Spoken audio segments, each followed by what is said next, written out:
So hey guys, welcome back to my channel. कैसे हो आप सभी? आई होप सभी बहुत अच्छे होंगे। और आज की वीडियो का टॉपिक है हमारा बायोलॉजिकल न्यूरल नेटवर्क्स और आर्टिफिशियल न्यूरल नेटवर्क्स के बीच में डिफरेंसेस। तो आप लोग इस वीडियो को देखने आए हो तो आई होप कि आप लोगों को थोड़ा सा बेसिक आर्टिफिशियल न्यूरल नेटवर्क्स के बारे में पता होगा। तो चलो स्टार्ट करते हैं। सबसे पहले बायोलॉजिकल न्यूरल नेटवर्क्स क्या होते हैं ये देखते हैं। So it is composed of several processing pieces called neurons that are linked together। मतलब बेसिकली क्या होता है, ये बहुत सारे हमारे पास न्यूरॉन्स हैं जो कि एक दूसरे से कनेक्टेड हैं। ठीक है, कनेक्ट होकर के भी वो क्या काम कर रहे हैं, हमारे जितनी भी इंफॉर्मेशन आती है हमारे ब्रेन के अंदर उसको प्रोसेस करने का काम कर रहे हैं। ठीक है, हमने कुछ सुना, हमने कुछ देखा, है ना, वो सारा क्या होता है, ये एज ए इनपुट हमारे ब्रेन के पास जाएगा और इसको प्रोसेस करने का काम कौन कर रहा है, हमारे न्यूरॉन्स। ठीक है, और इनका जो एक बहुत बड़ा सारा नेटवर्क है, एक वेब लाइक स्ट्रक्चर बन जाता है जो हमारा बहुत सारे कॉम्प्लेक्स कनेक्शंस होते हैं इसके अंदर, ये हमारा neural network biological neural network कहलाता है। ठीक है, और इसी का ही जो मैथमेटिकल मॉडल है, यानी कि mathematical model inspired by biological neuron system in human brain.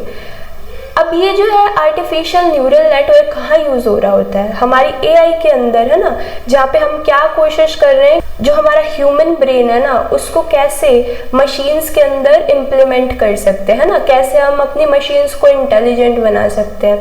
तो उस अप्रोच के लिए हमने क्या किया, एक मैथमेटिकल मॉडल बना दिया हमारे बायोलॉजिकल न्यूरॉन्स का। ठीक है, तो ये हमारा क्या कहलाएगा, artificial neural network. Second thing is कि हमारी स्लो प्रोसेसिंग। अब स्लो प्रोसेसिंग क्यों बोला, जैसे फॉर एग्जांपल हमें 108 की पावर 108 ये कैलकुलेट करना है, हमारा जो ह्यूमन ब्रेन है कितना ज़्यादा टाइम लेगा इस चीज़ को कैलकुलेट करने में, है ना। और जो हमारी मशीन्स होती हैं वो तो काफ़ी फास्ट प्रोसेसिंग कर देंगी इस चीज़ की। ठीक है, तो यहाँ पे हमारी जो मशीन्स रहेंगी, जो एआई रहेगी, वो हमारी कैलकुलेशंस में और प्रोसेसिंग में फास्ट काम करेगी। थर्ड पॉइंट बोलता है कि पैरेलल प्रोसेसिंग। ठीक है, पैरेलल प्रोसेसिंग किसे कहेंगे हम, जैसे कि हमारे बहुत सारे नंबर ऑफ टास्क्स हैं। ठीक है, जैसे 1 2 3 ये सारे एक साथ एग्जीक्यूट हो रहे हैं, है ना। अब इनका क्या मतलब, जैसे फॉर एग्जांपल हम क्या करते हैं कि हमें, है ना, एक हाथ से हम क्या कर रहे हैं, कॉफ़ी पी रहे हैं। ठीक है, कॉफ़ी पी रहे हैं, थोड़ा सा हम जो है साथ में हम अपनी पढ़ाई भी कर रहे हैं। ठीक है, नोट्स भी बना रहे हैं। तो ये सारी क्या होती हैं, हम बहुत सारे एक्शंस एक साथ परफॉर्म कर रहे हैं। ठीक है, तो हमारा जो ब्रेन होता है वो काफ़ी चीज़ें, काफ़ी एक्शंस एक साथ परफॉर्म करने के लिए काबिल होता है। इसे क्या कहते हैं, हम पैरेलल प्रोसेसिंग कर सकता है हमारा ब्रेन। लेकिन जो यहाँ है इधर आर्टिफिशियल न्यूरल नेटवर्क में क्या होगा, सिक्वेंशियल मोड में चलता है।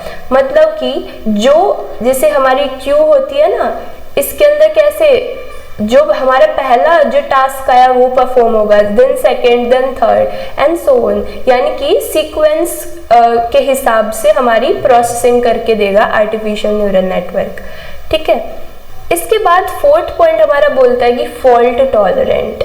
जो हमारे बायोलॉजिकल न्यूरॉन्स होते हैं ना, ये हमारे फॉल्ट टॉलरेंट होते हैं। मतलब कि मान लो हमने कोई गलती कर दी, जैसे एग्जाम्पल लो, तुम्हें किसी ने बोला कि हैंड्स अप। ठीक है, तुम्हें हाथ खड़े करने थे बट तुमने क्या किया, थम्स अप कर दिया।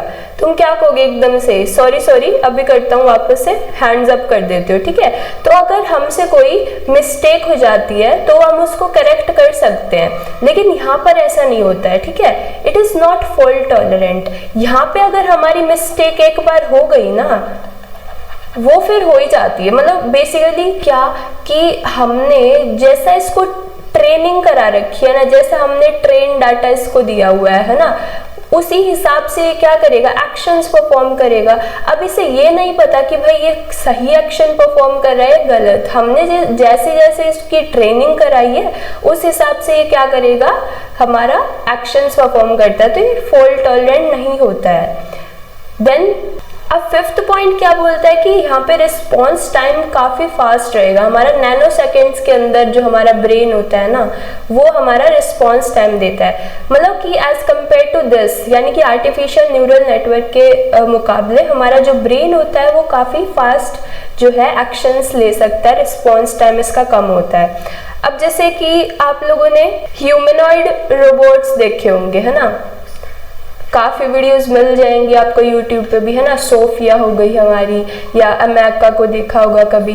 तो वो क्या कर रहे होते हैं, जब उनसे कोई भी क्वेश्चन आप पूछोगे ना, थोड़ी देर क्या करेंगे, उसको प्रोसेस करने में टाइम लेते हैं, उसके बाद कोई एक्शन लेते हैं वो, ठीक है। जैसे आपने कोई क्वेश्चन पूछा उनसे, तो पहले वो क्या करें, उस चीज़ को प्रोसेस करें, क्या पूछा गया हमसे, उसके बाद वो एक्शन ले रहा है। लेकिन हमारे ह्यूमन ब्रेन रहता है हमारा, वो काफ़ी जल्दी कर देता है ना। हम सुनते सुनते भी क्या कर लेते हैं, एक्शन परफॉर्म करते रहते हैं, साथ साथ सुनते रहते हैं, है ना। तो इसमें हमारा नैनो सेकेंड्स में हमारा टाइम मेजरमेंट होता है, रिस्पॉन्स टाइम, और यहाँ पे हमारा मिली सेकेंड्स में रहता है। इसके बाद लास्ट पॉइंट क्या बोलता है कि जो हमारे बायोलॉजिकल न्यूरल नेटवर्क होते हैं, they can perform complicated task due to large quantity and connections and neurons. अब जैसा कि मैंने बताया, हमारे जो न्यूरॉन्स होते हैं ना, इनके अंदर बहुत सारे कॉम्प्लेक्स जो होते हैं हमारे कनेक्शंस बने होते हैं ना, बहुत सारे एक दूसरे से जुड़े होते हैं ये। और जितने ज़्यादा इनमें कनेक्शंस रहते हैं, जितना ज़्यादा हमारा नंबर ऑफ न्यूरॉन्स हमारे ब्रेन के अंदर ज़्यादा रहेंगे ना, उतना ही क्या होता है, एक पर्सन इंटेलिजेंट होता है।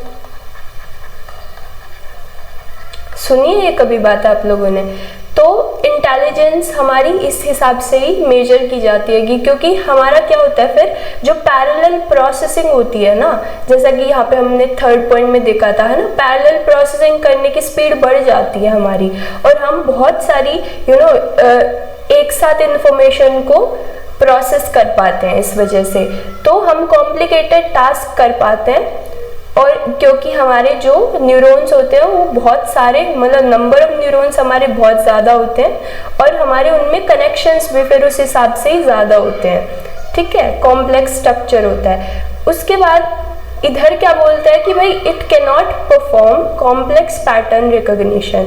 मतलब इसके अंदर बेसिकली वही, जैसे मैंने बताया, जो ट्रेंड डाटा होता है इसका, उसके ऊपर ये वर्क कर रहा होता है। जैसा हमने, मतलब इसके डेवलपर ने इसे बनाया, उस हिसाब से ये वर्क कर रहा होगा। किसी स्पेसिफिक चीज़ के लिए भी बनाया जा सकता है ना, रोबोट्स होते हैं हमारे। तो कहने का मतलब यही है कि ये जो है कॉम्प्लेक्स पैटर्न्स हमारे होते हैं, इनको अभी रिकॉग्नाइज करने में सक्षम नहीं बना है इतना ज़्यादा।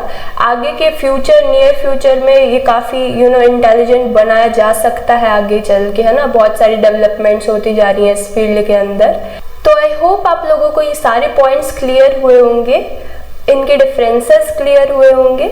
और अगर ये वीडियो अच्छी लगी हो तो प्लीज़ इसको लाइक कर देना, साथ में अपने दोस्तों के साथ शेयर कर देना, और जल्दी से इस चैनल को सब्सक्राइब कर दो ऐसी और वीडियोस के लिए। मिलेंगे हम नेक्स्ट वीडियो के अंदर, तब तक के लिए bye bye, take care and best of luck for your exams.